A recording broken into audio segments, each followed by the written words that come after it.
Umpamane ning omah-omah, donga.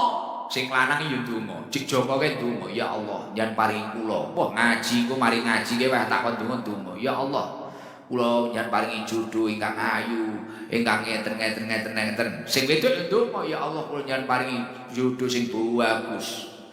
Nek ketoke padha ruguse ketok ya abot. Minimal sak sore sak trip lah, umpamane ngono. Dilalah wis jodone iki karo iki. Setol. Plek.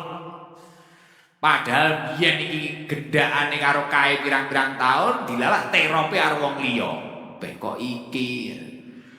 Lho kok iya ketoke enek sing alami ketoke. Lah kadung obah ini diterne sekolah barang ulang tahun kadung digadekne knalpot barang. Hehe, kan enek to wong ngono iki.